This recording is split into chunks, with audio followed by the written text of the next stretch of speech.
Right. Guys, welcome to episode 1 of Talk Up with me, William Winter, and your, at this point, temporary host, Uncle Jay. How's it going? It's just because we don't know if we're going to make him permanent yet. All right. It has taken a lot of effort and an awful long time to get us here for a number of reasons. One, we've been incredibly busy. That's not an excuse. We've been promising this for a long time. 2, we had to kind of cement the type of format we wanted, how we wanted to look, where we wanted to take it.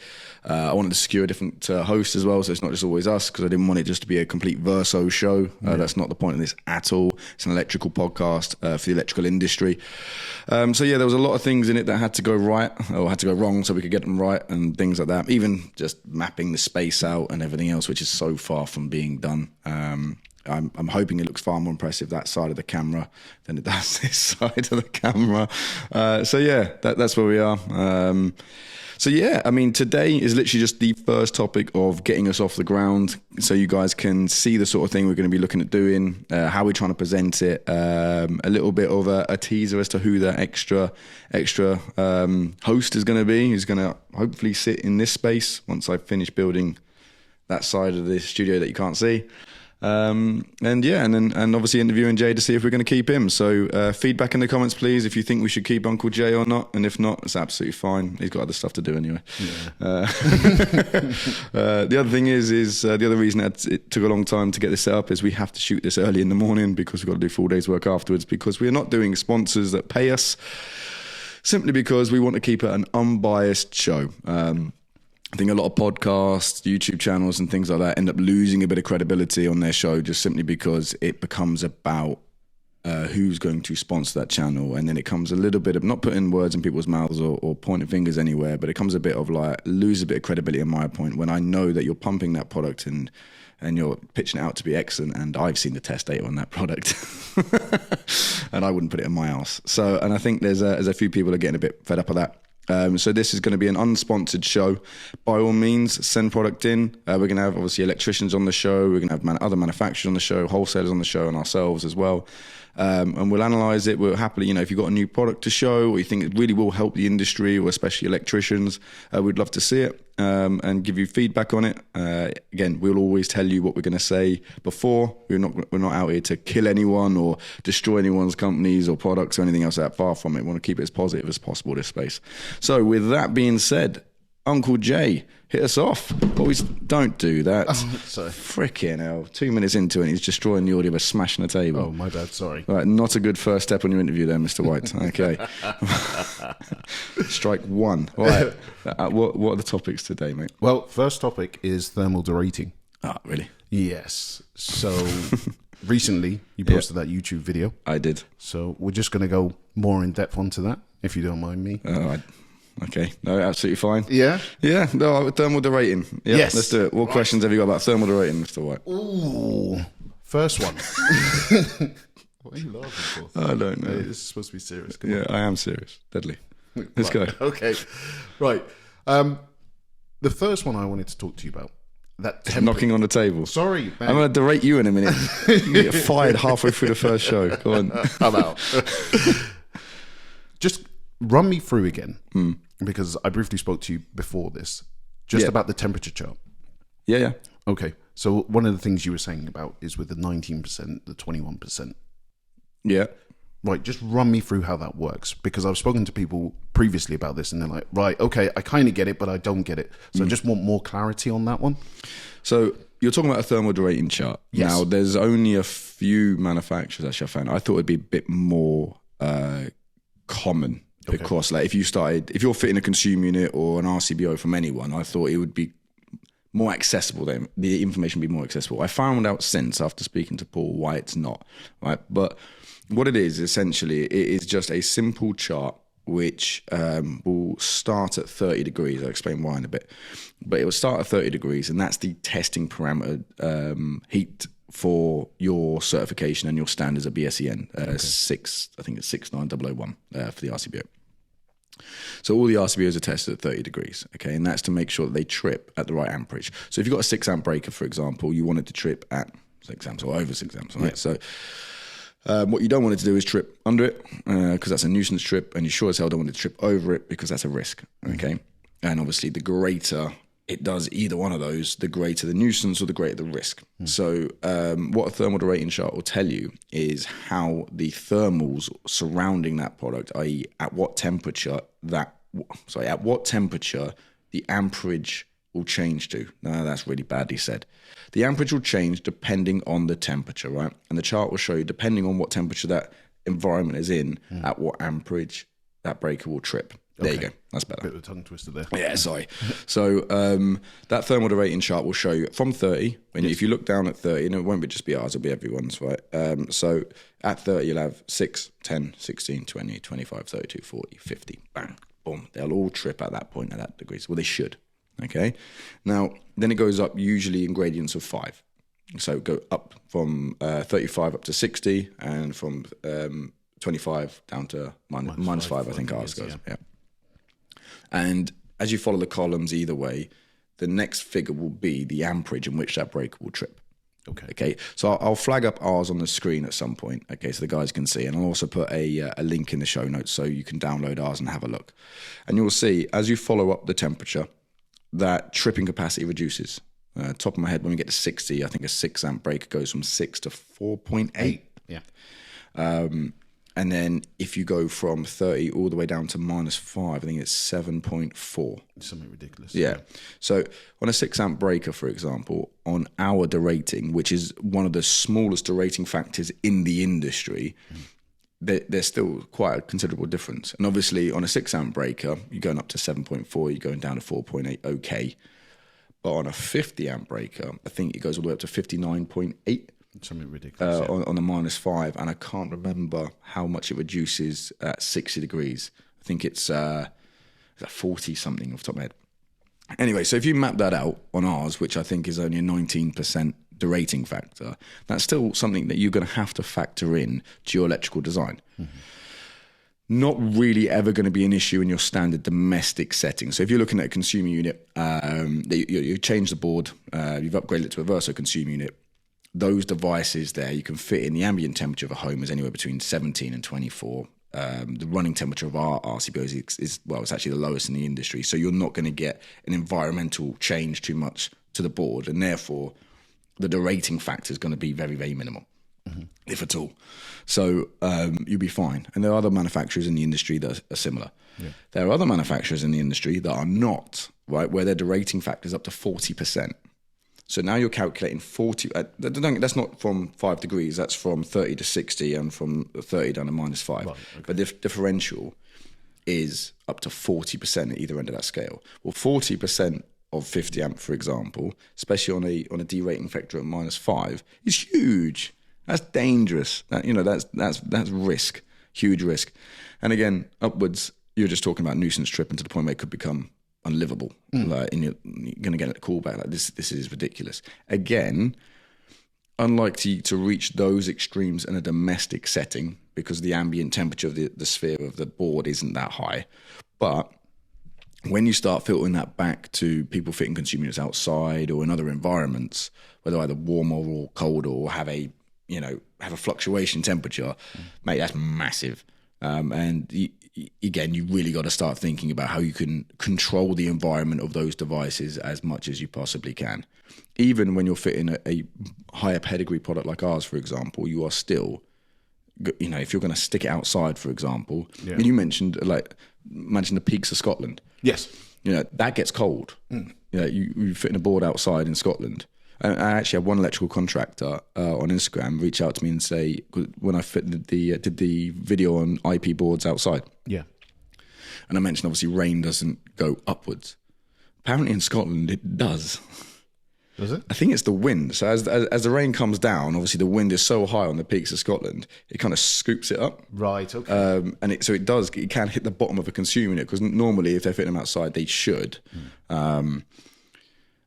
They should. I've seen some that don't gland it from the bottom, right? But some do still gland it from the top. But in the theory, obviously, that rain doesn't go up. But apparently in certain areas of Scotland, rain doesn't go up. And so, you are really at risk of the elements anyway. So inside a home, generally safe. The only thing I would say is if you've got a number of larger circuits, especially if you're using these brands that have a high derating factor, don't group the larger circuits. And if you are going to put a lot of them in, just space them out. blanks. Yeah. I mean, use a DIN rail blank, or or if you don't have space, use a DIN rail blank. Maybe just look at grouping smaller circuits next to larger circuits to reduce that kind of conductive heat. But yeah, it was surprising when we put that video out how many electricians still weren't aware of it. Okay, now it is something that tends to affect RCBOs far more than anything else, just because the running temperature of them is higher. As a standard than other devices. That would also include obviously AFTDs, because AFTDs are a combi between obviously an arc fault detection device and an RCBO. Yeah. So you got a situation there. So it was really it was a good topic. I mean, a few people had some questions in this and the other. We'll probably make a follow-up video on it. But but a lot of people, there was one but in particular, I think it's Paul from E5 mentioned, great topic. You didn't even go deep enough, because we didn't. To be fair, we literally just touched on the surface level of thermal derating. Yeah. But it does seem like it's something that more electricians are becoming aware of. No manufacturers are talking about it, and it does affect electrical design massively. Especially in certain environments. So I think it's something we'll dig deeper into. Yeah. And again, guys, if you are watching or listening and you'd like to know more, and there's a specific area of thermal derating that you've got a question about, get in touch. If I don't know yet, I'll find out, and we'll do a presentation on it and see if we can educate you that way. Just to stop you there quickly, the thermal derating chart.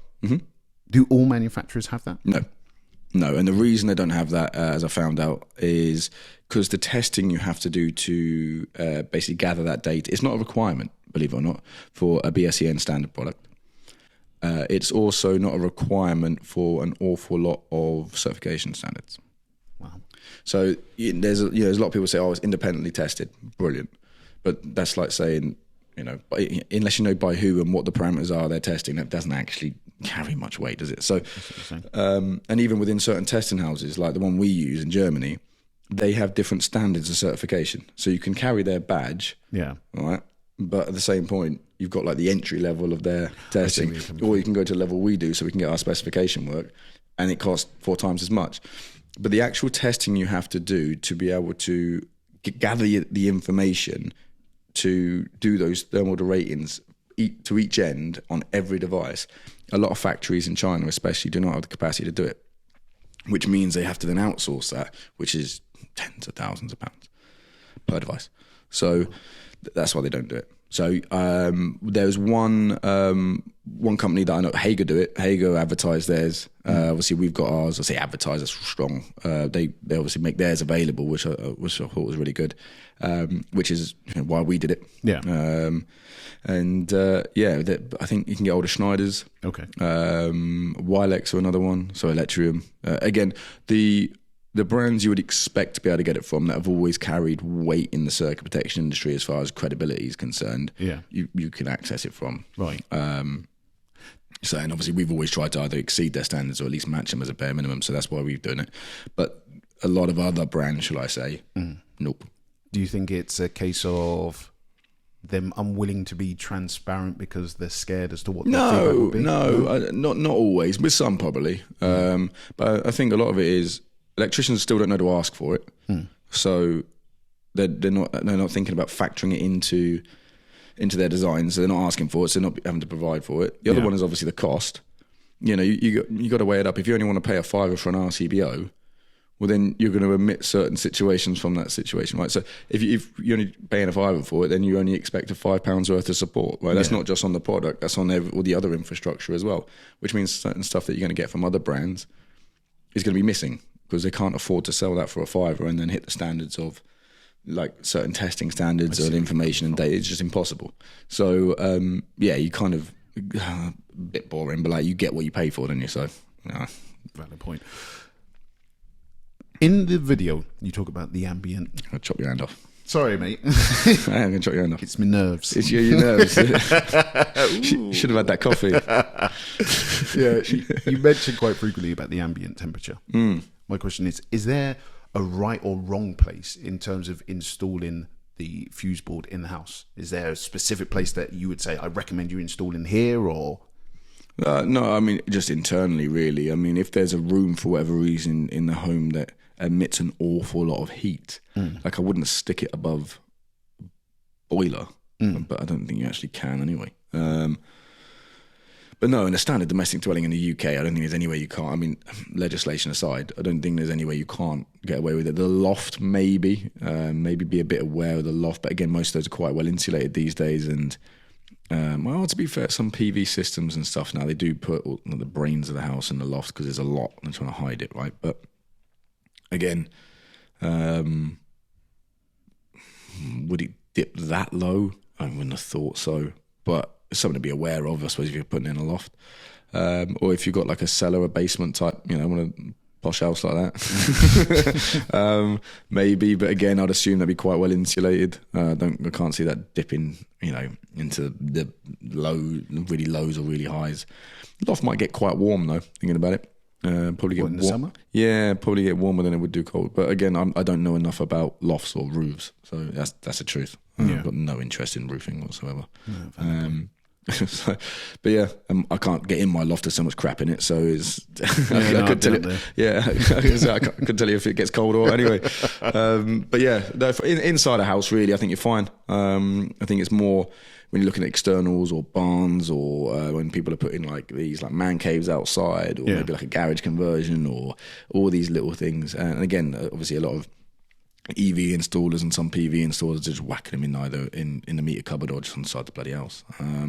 So yeah, in those situations, I would be.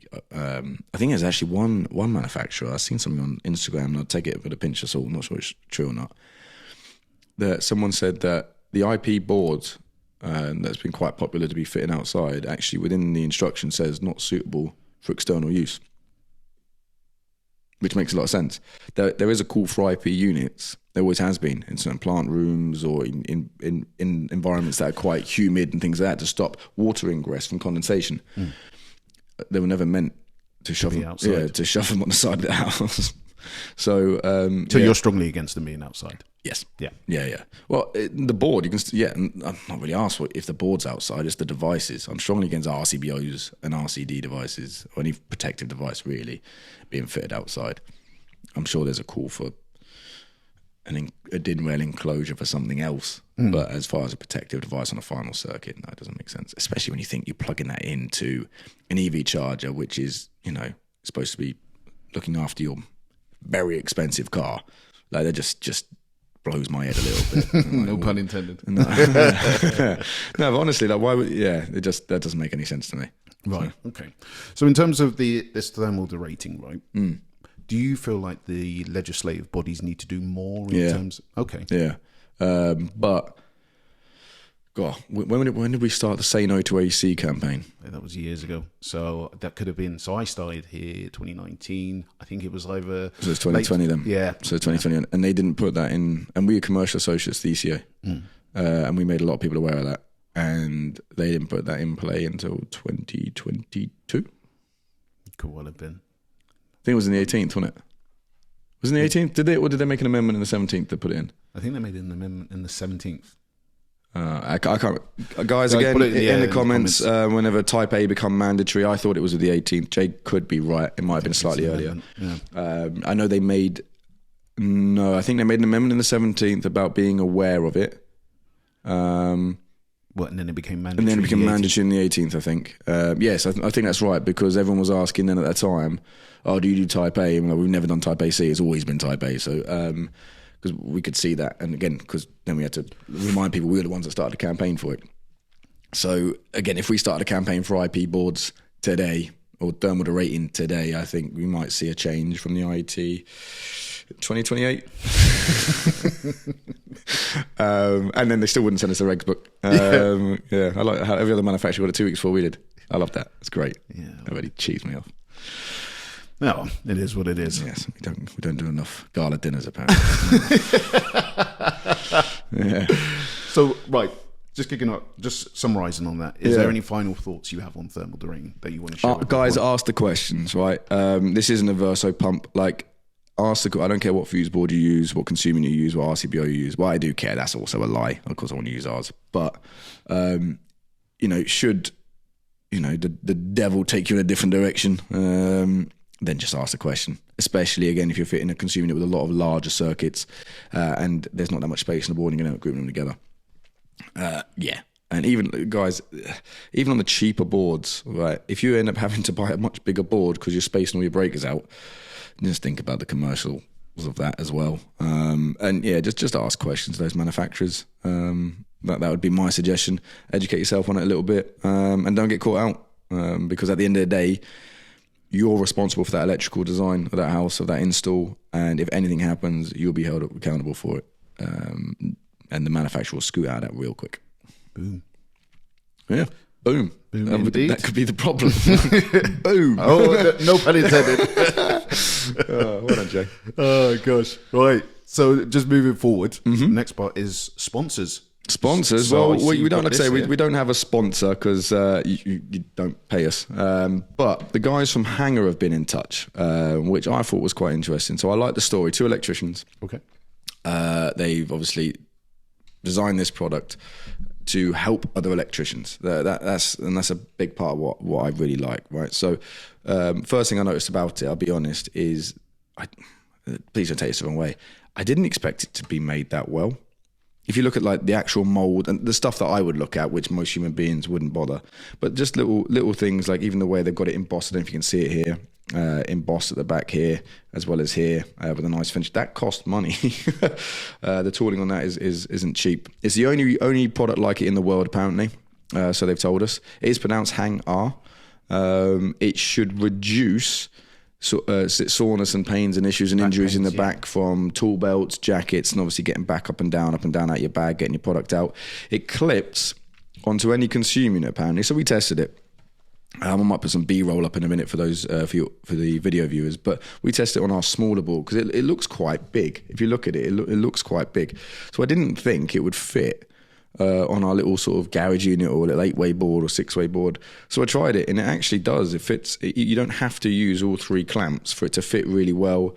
It holds obviously all your tools that you need. What I really liked was this little bit here for your screwdrivers and bits as well. Obviously using torque screwdrivers with consumer units. It's supposed to save time as well. Yeah, I suppose that would be an element because you got all your tools laid out, so there was less time. I when I did the eFix wall challenge, the reason my time was so bad, or at least the reason I tell myself the time was so bad, 1 was the consumer unit I was using, 2 it was a Luden board. Say no more. I won't. Yeah, and 2 was the fact I was spending a lot of time changing between tools. And when I watched it back and watched other electricians do it, they literally did the whole thing with 1 set of snips. It was mental. But yeah, so again, it was supposed to reduce time that way. So guys, check them out. They are, so they're 2 lads trying to do their bit, put a product into the market that clearly they feel helps. I can't see a reason why it doesn't. But again, I don't fit many consumers. I make a lot. I don't fit many. I've only ever fitted 2, to be fair, and I didn't have a hanger.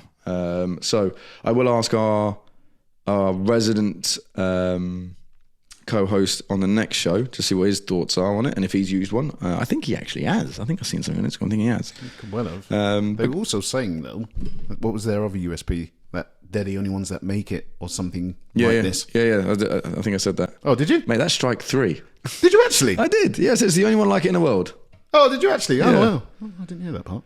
Guys, again, feel free to leave your feedback on the show, in the show notes about both the content and the hosts. And yeah, we are constantly looking to improve. This is only episode 1, so we will. It's a pilot. Yeah, we will constantly be evaluating people's performances. Jay Coney isn't hitting his KPIs. His CV will be on Indeed later today. Oh Jesus, got it. Right, okay. So just moving forward on that one, Yeah. we've got some Q&A questions. Oh, I like Q&A. Q&A? I don't know. I think it is Q&A now. Well, let's hear it then. It sounds like you've got a question. I have got a question. Can I help you? I'm just waiting for my laptop to load. Battery died. Battery died. Hold on 1 sec. You seem confused. I am confused. Oh, there you go. Right, because I was lying. It's not Q&A next. It's not Q&A. No, we are discussing external consumer units. I kind of. To be fair, yeah, we've done that. Don't Actually. do it. Right. Okay. First question, right? Because you sent me over the questions, but you haven't. My last thing. Sorry. My last thing on external consumers is there's no such thing. Okay, not to my understanding, unless there might be. Actually, tell a lie.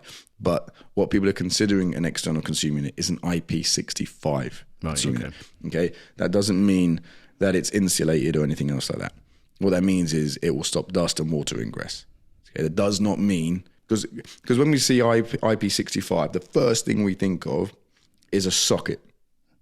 Right. If I said IP65 unit to you, you'd be thinking about our enclosure, right? Yeah. So, and that is always fitted where?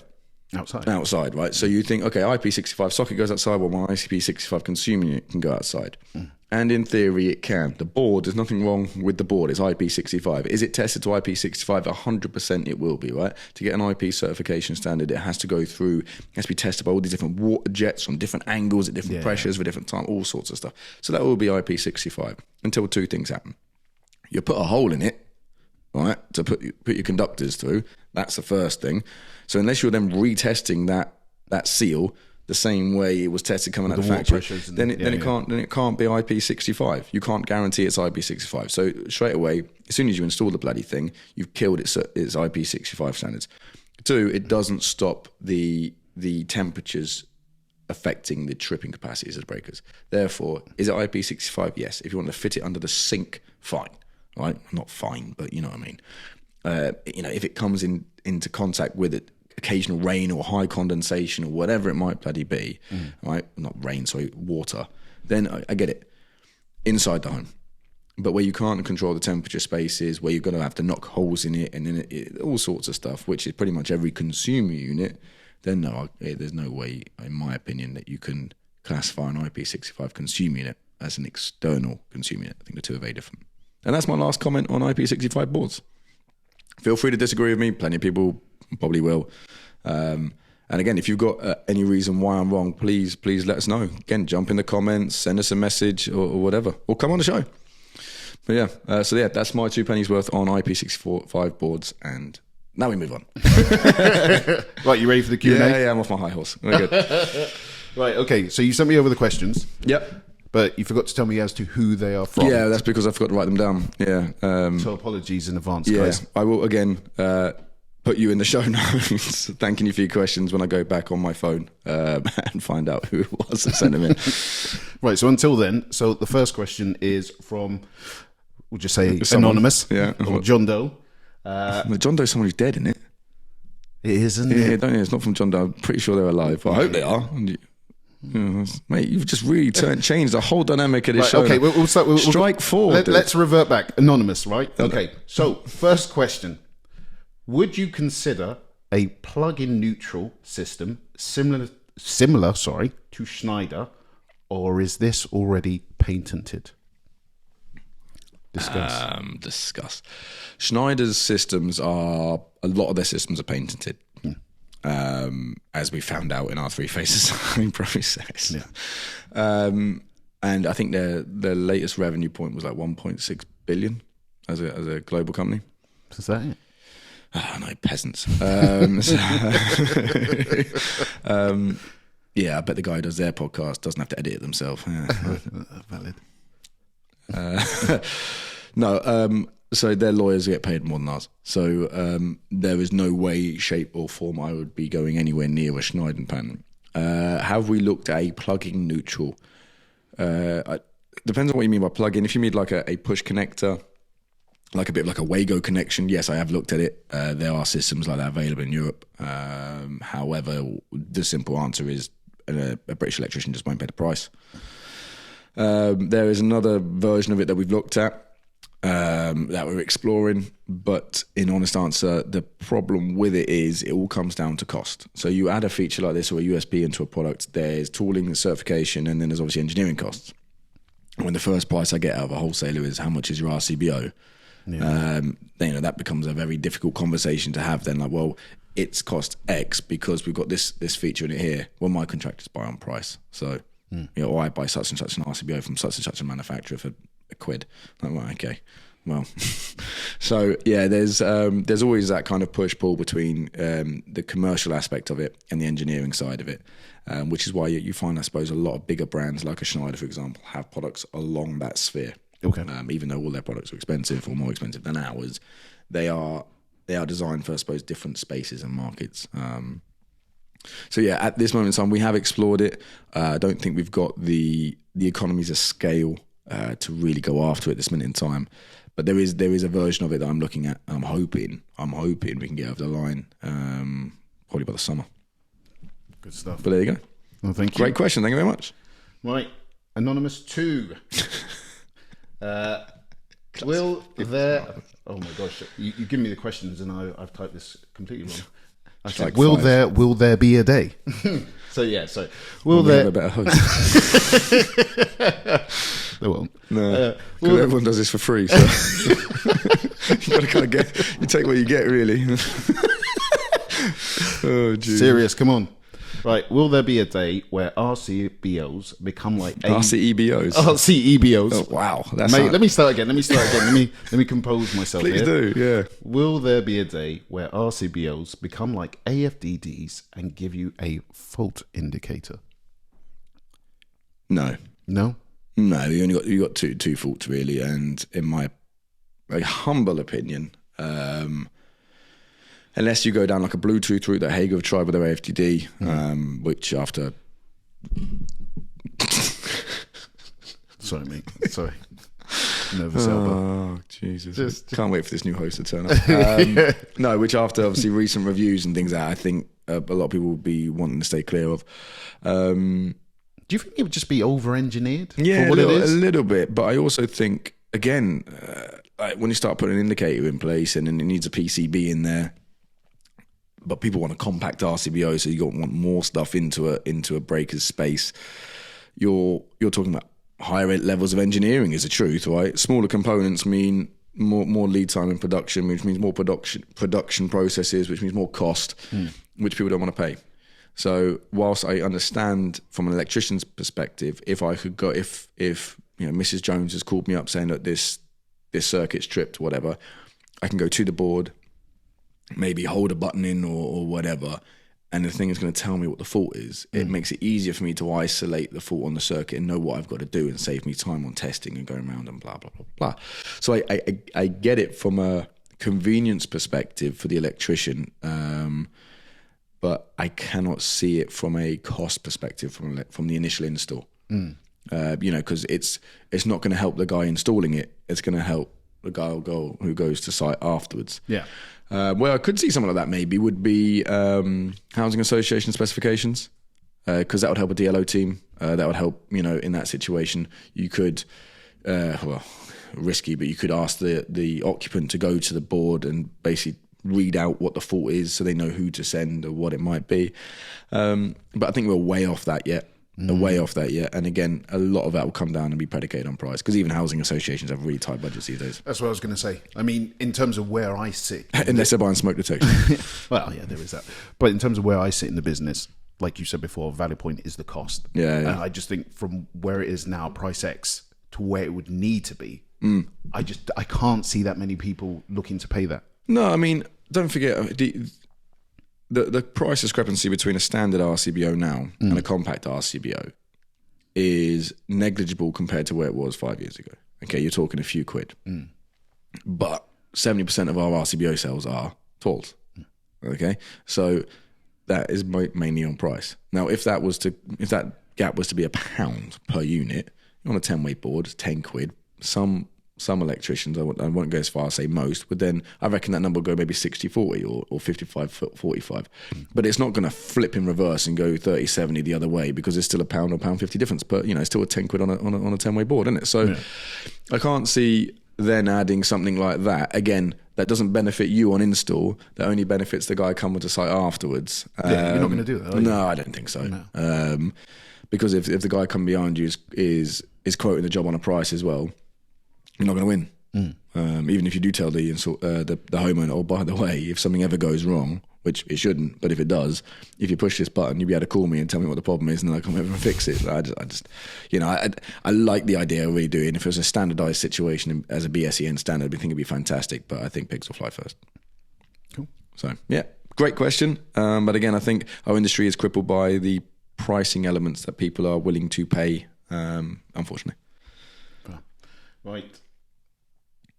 Question 3. It's a good one. It's just a standard question, really. No disrespect to anyone. But Anonymous 3. Anonymous 3. You only have a standard question, according to Jay. Will we be doing any trade shows next year? Oh, you thought it was a really good question, did you? No, I just don't really know how to politically answer it. Yeah. I tell you what, I'm not going to answer it. I'm going to go slopey shoulder syndrome on this one real quick, and I'm going to put it out to our audience, which is hopefully more than 5 people, and ask them, will you be attending any trade shows next year? Ooh. Because we did Coventry and Exeter this year. Yeah.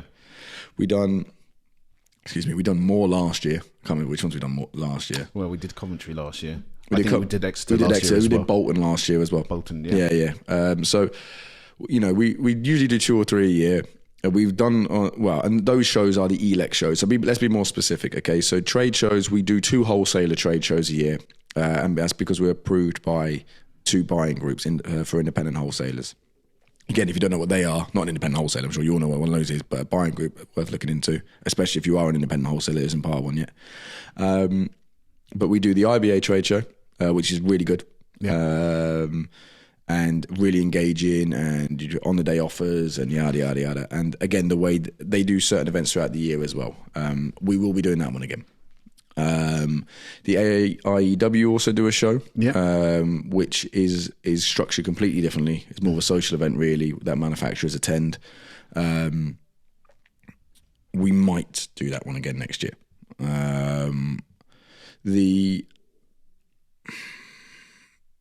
The contractor trade shows, I've got to be honest, the Exeter one went well. I felt that was really well attended. I didn't go for the first day, you did. Yeah. I was there for the second day. First day was good. And that was it was Wednesday, Thursday, wasn't it? Yeah. They changed the days. Yeah. So I thought it was usually Thursday, Friday. Yeah. But I think Exeter's always Wednesday, Thursday for some reason. I'm not sure why. I could be wrong though. Colin, if you're watching, or any of the guys from Professional Electrician or the show, obviously jump in if you want to. But I thought Exeter was quite good. Ironically, like 9 years ago when I first started the company, it was the first show I'd ever done. I don't remember much. I went out with all the guys from Hager and it was good night. Yeah, but my head the following day was not good, and I wouldn't mind. That was night 1, so I did both days.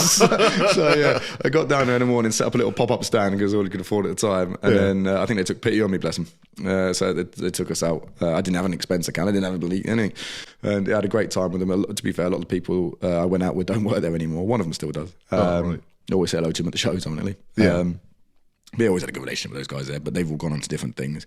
But yeah, got absolutely hammered. But where I screwed up was they got like an army of like 20 on their stand, didn't they? And there was just little old me on it. So I was stood there the following day, like, oh my God, someone bury me. I just can't do this. I don't want to be here. And to be fair, that was well attended, unfortunately. So, I can't remember if that was a Wednesday, Thursday, or I can't remember much at all about that one. But then you got Coventry, which we did last year, which I thought last year was much better than this year. Yeah, Coventry was really good last year. Yeah. But again, I think we enjoyed that more because we were next to Unilight last year and opposite Hager, which was just fun because they would just launched their Bluetooth FDD. Yeah. And then opposite the guys from Trade Legends and because they were doing like quite a lot of interviews. Yeah, that was good fun, and that's how we got to know them guys and that, and so we first met Nick Bundy and that, and that was a good laugh. And again, it was just really well attended. But I think it was the first big show after COVID.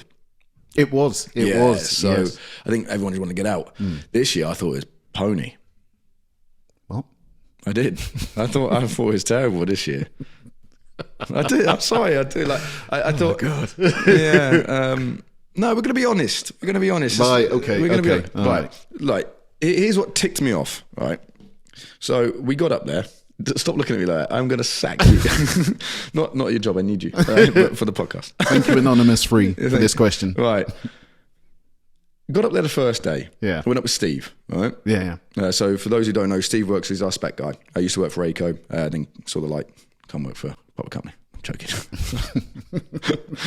one day I want to be ACO's. Please side. just continue. Yeah. I was going to stop. I'm not here to pick fights. I love you, ACO. Come on the show. No, all jokes aside. Went up there with Steve and Sam. Fat Sam joined us. Yeah. There's only one Sam. Is there? Yeah. I'm sure it's quite a common name. Sam could have been anyone. Yeah, but how do they know who Fat Sam is? Fat Sam from the podcast, Fat Sam. Oh, we had. There's only one Sam on the podcast. But they didn't know I was talking about the Sam from the podcast. Oh, whatever. All right. Yeah. Anyway. Because we had a Sam working for us at the time as well. That we used to call Fat Sam. Jesus.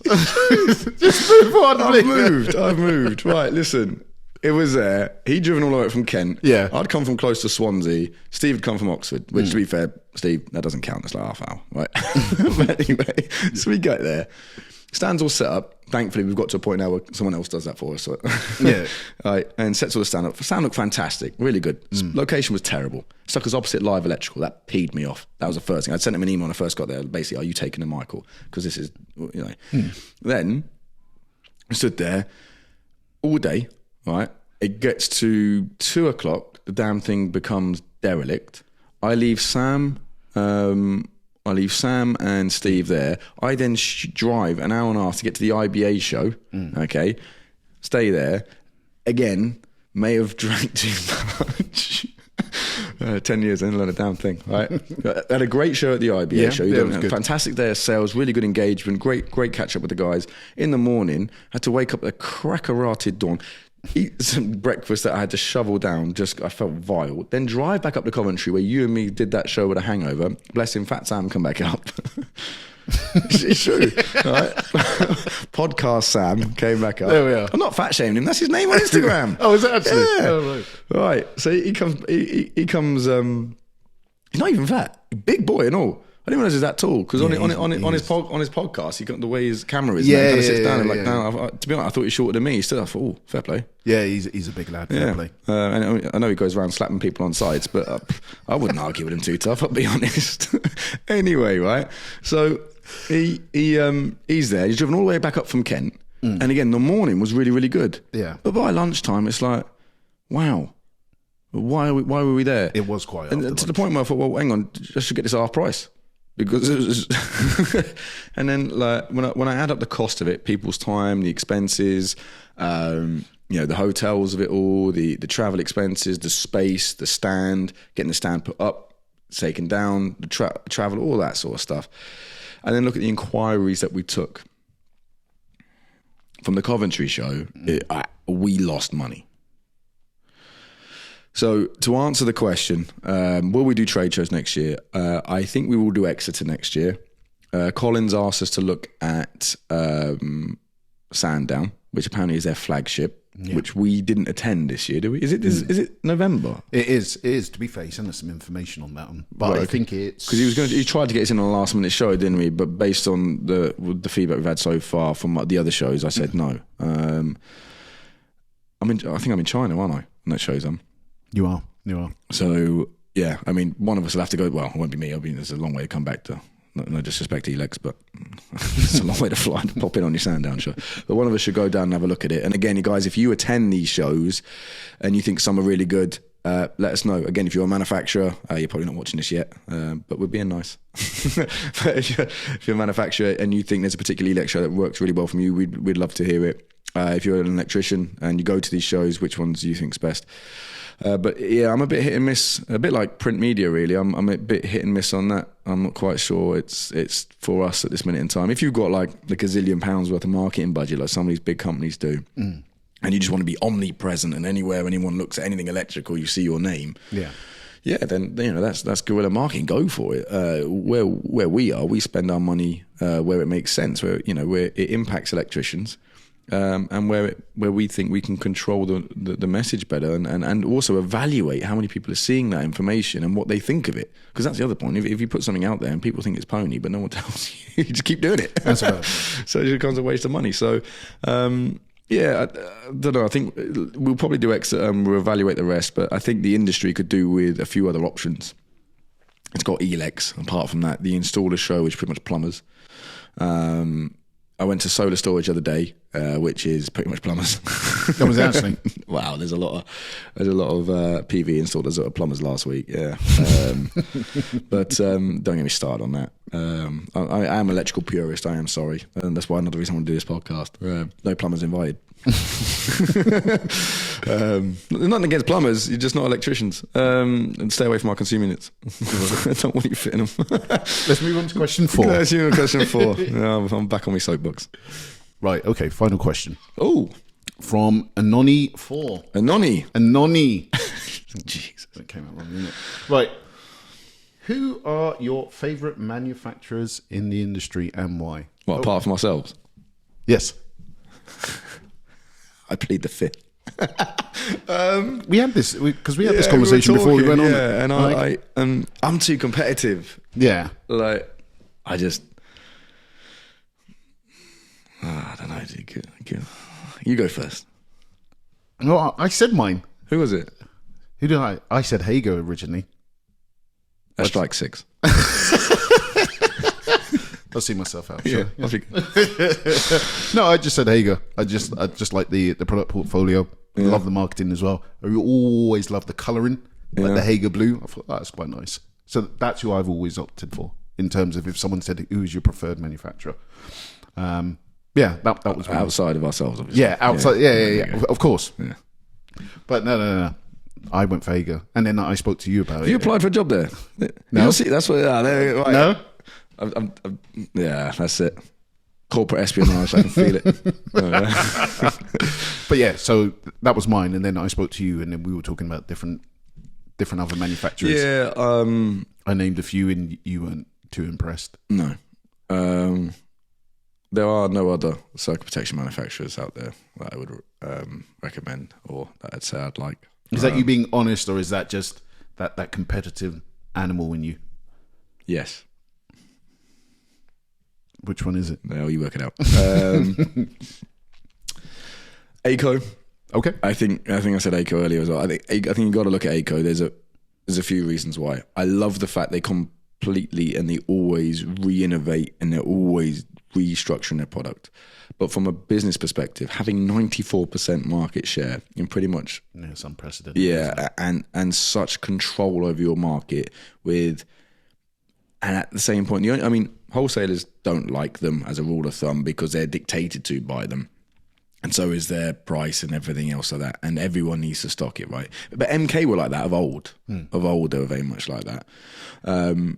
But they just have kept a grip on it. But then it goes deeper than that, right? If you ever got to ACO's building. The Iron Man building. Mate, it's one of the most impressive things I've ever seen in my life. The training that they do, the work on their specification stuff they do, the work with housing associations they do.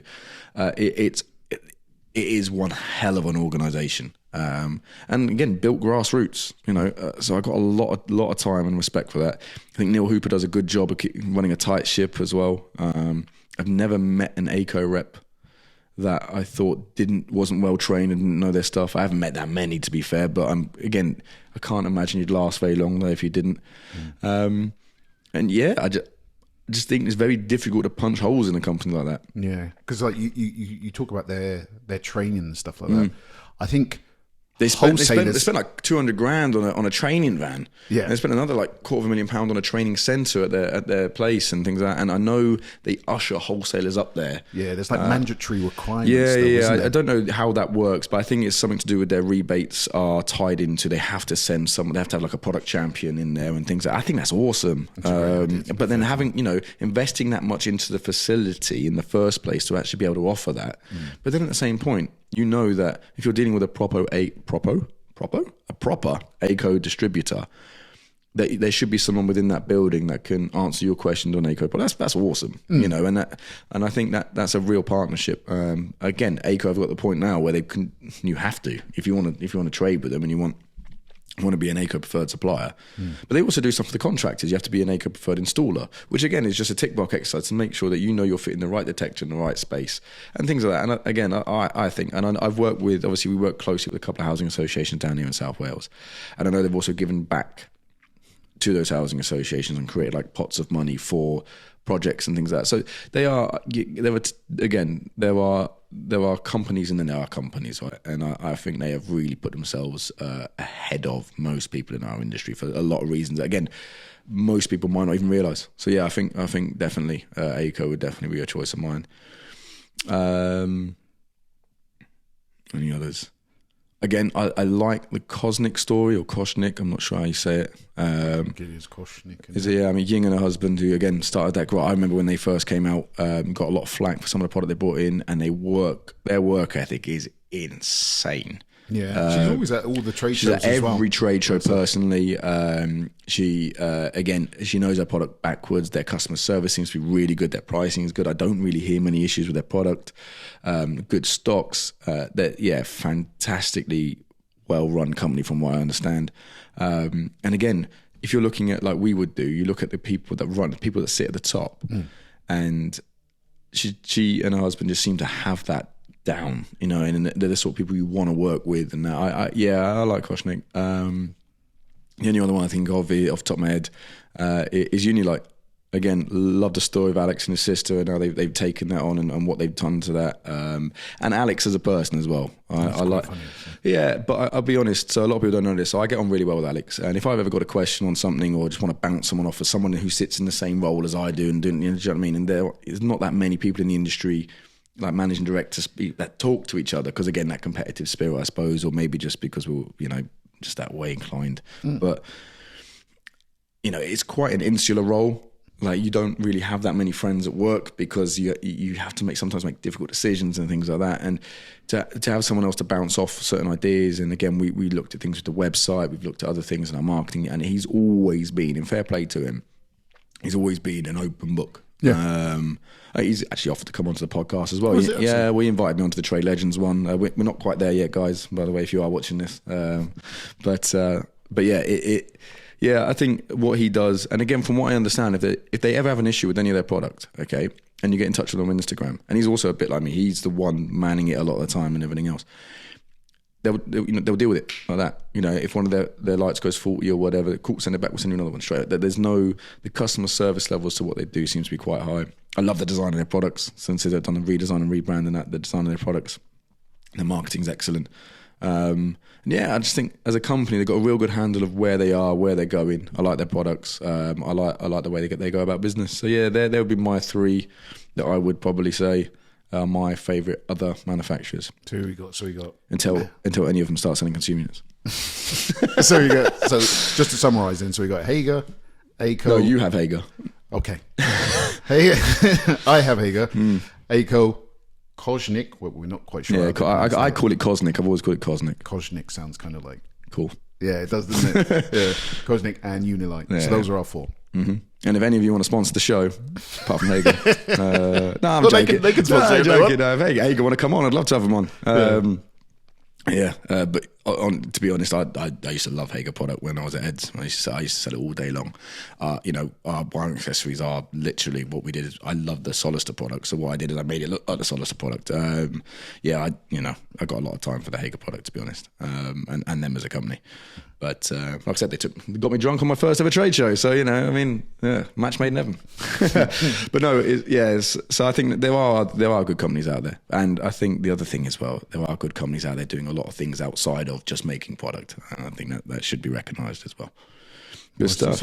Right. Yeah. Okay. So just take us out. Okay. Well, there's a slight competition. Which I only decided on whilst you were busy dilly-dallying making mistakes earlier. No, I'm joking. I decided it last night. So no one knows who our kind of extra host is going to be. He's going to add a whole different sphere. Right. He's younger than us, which isn't hard as we seem to keep getting older. I don't know what that's about. How old is he?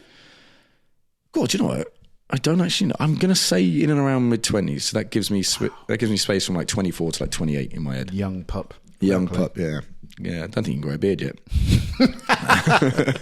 But I can grow until I was 25. Mate, I remember you I knew you were going to start this story. Yeah, move on, mate. Move on. We've heard it all before. Yeah. No, they haven't. I'm going to tell that story next time. All right.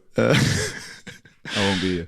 No, you probably be won't. sacked. After the feedback we're going to get. No, yeah. So he's sort of mid-20 range, really prominent on social media, local to us. If you can guess who it is, either in the comments below or send us a message on Instagram, either to the Verso Instagram or the Talk Up Instagram, and guess who it is. We'll get him to pick. Oh, that narrows it down. It is a him.